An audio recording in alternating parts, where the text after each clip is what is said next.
Mummy जी, चाय ले लीजिए। अरे कलमुही, तेरे हाथों से तो चाय पीते हुए भी डर लगता है, कहीं इससे तेरा रंग मुझ पर ना चढ़ जाए। अगर इन्हें इतनी ही शर्म होती तो मेरे इतने हैंडसम भाई को इस तरह फंसाती नहीं। बानी और शिवम की लव मैरिज हुई है। बानी के ससुराल में उसकी ननद और सास हैं, जिन्हें अपने गोरे रंग पर बहुत गुरूर होता है, जिस वजह से वो बानी को सिर्फ उसके सांवले रंग की वजह से नापसंद करती है और हमेशा उसे ताने सुनाती रहती हैं। बानी उनकी सभी जली कटी बातें सुनकर चुपचाप वहां से चली जाती है। तुम माँ और छोटी को कुछ बोलती क्यों नहीं? मम्मी जी बड़ी हैं, हर छुटकी ना समझ, इस तरह उन्हें उल्टा जवाब देना सही नहीं। मेरी जिम्मेदारी उनकी सेवा करना है, जो मैं पूरे दिल से हमेशा करती रहूंगी। ऐसा बोलकर बानी रसोई में जाकर रात के खाने की तैयारी करने लगती है। रात को खाना खाते हुए बानी की सास उसे कहती है, कल मैंने अपनी फ्रेंड्स के साथ किटी पार्टी रखी है, समय से सारा खाना बना देना और अपना मनहूस चेहरा लेकर ज्यादा उनके सामने मत आना, समझी? माँ, बानी आप दोनों की कितनी परवाह करती है, फिर भी आप उससे इतना बुरा व्यवहार क्यों करती हैं? अरे एक तो लव मैरिज करके इस कलमुही को हमारे सर पर लाकर बिठा दिया और अब हम इसे कुछ बोल भी नहीं सकते क्या? भैया तो इनकी तरफदारी करेंगे ही, आखिर इन्होंने पूरी तरह उन्हें अपने वश में जो किया है। जिसे जो करना है करे, बस कल मेरा सारा काम समय पर हो जाना चाहिए। इस पर सब खाना खाकर सोने चले जाते हैं और अगले दिन बानी जल्दी उठकर सास की किटी पार्टी के लिए तैयारियां शुरू कर देती है, जिस पर पार्टी शुरू होने के बाद सास की सहेलियां कहती हैं, अरे वाह री, तेरी बहू ने तो बड़े स्वादिष्ट समोसे बनाए हैं। हाँ भाई, रंग कैसा भी हो, खाना बनाने में बिल्कुल अन्नपूर्णा है। अरे इसकी भी क्या बात करनी, मेरी बेटी से मिलो, इसकी सुंदरता के आगे तो उर्वशी रंभा भी फेल है।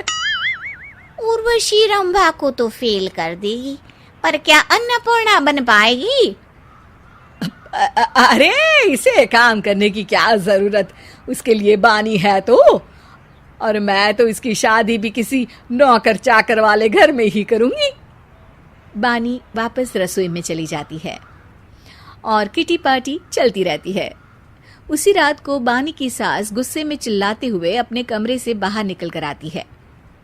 हाय रे, चोरी हो गई, मेरे पैसे, पक्का पक्का इस कलमुही की वजह से हुआ है ये सब। अरे क्या हुआ माँ, कौन सा आसमान टूट गया? अरे आसमान तो उसी दिन टूट गया था जब तू इस कलमुही से शादी करके इसे घर में ले आया था। खुद तो आई ही, अपने साथ साथ मनहूसियत का काला साया भी मेरे घर ले आई। अरे हुआ क्या माँ? अरे मेरी तिजोरी में रखे पैसे कहीं गायब हो गए, सुबह ही देखा, अरे यहीं रखे थे। क्या आप मुझ पर चोरी का इल्जाम लगा रही हैं? अरे काली बिल्ली पर भी क्या कोई मनहूसियत का इल्जाम लगाता है? ऐसा बोलकर बानी की सास वहां से चली जाती है, जिसके बाद शिवम और बानी बात करने लगते हैं। देखो, मम्मी की बात का बुरा मत मानना, वो बस परेशान है ना, इसलिए कुछ भी बोल गई। वो परेशान नहीं, मुझसे नफरत की वजह से ऐसा बोलकर गई हैं। उन्हें मैं हमेशा एक आंख नहीं सुहाती। देखो बानी, अगर तुम चाहो तो हम दूसरा घर लेकर वहां शिफ्ट कर सकते हैं। आखिर तुमसे प्यार करके तुम्हें अपनी जिम्मेदारी पर इस घर में लेकर आया हूं, इस तरह टॉर्चर नहीं होने दे सकता। अगर आप साथ हैं तो मुझे किसी चीज की टेंशन नहीं, और आखिर वो हमारी बुजुर्ग हैं, हम उन्हें और छुटकी को इस तरह अकेले छोड़कर कैसे जा सकते हैं? इसके बाद बानी भी अपने कमरे में चली जाती है और अब हर रोज उसकी सास की तिजोरी से पैसे गायब होने लगते हैं। इसी तरह कुछ समय बीत जाता है और वो हर बार हर चीज का इल्जाम बानी पर लगाती है, पर बानी कभी कुछ भी नहीं बोलती। कलमुही नास पीटी, बहू को घर की लक्ष्मी बोलते हैं, ये तो पनौती बनकर आई है, पनौती। एक रात बानी की सास को आधी रात में प्यास लगती है, तो वो पानी पीने रसोई की तरफ जाती है। तभी उसे अपनी बेटी के कमरे में कुछ आवाज सुनाई देती है।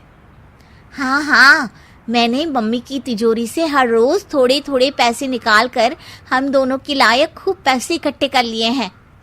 और मम्मी आज तक उस सब के लिए भाभी को ही जिम्मेदार समझती है। तुम बस जल्दी से आकर मुझे यहाँ से ले जाओ और हम कहीं दूर जाकर शादी कर लेंगे। मम्मी को कुछ पता नहीं चलेगा, सब मुसीबत खत्म। अपनी बेटी की ये सारी बातें सुनकर बानी की सास भौंचक्की रह जाती है और अपने कमरे में वापस चली जाती है। जब अगली सुबह बानी सास के कमरे में आती है, मम्मी जी, क्या बात है, आज आप कमरे से बाहर ही नहीं आई? आपकी तबीयत तो ठीक है ना? क्या छुटकी कमरे से बाहर आई या तुम उसके कमरे में गई? नहीं नहीं, क्यों, जाना है क्या? मैं अभी चली जाती हूँ। नहीं, कोई कहीं नहीं जाएगा। इस पर वो बानी को साथ लेकर कमरे से बाहर आती है, जहाँ शिवम भी होता है। वहाँ उसकी सास बोलती है, छुटकी मेरी तिजोरी के सारे पैसे लेकर अपनी माँ के बारे में कोई ख्याल करे बिना किसी लड़के के साथ घर छोड़कर चली गई। और बहू, तुमने मुझ जैसी सास की सेवा करने के लिए अपने ही पति के साथ दूसरे घर जाने से मना कर दिया।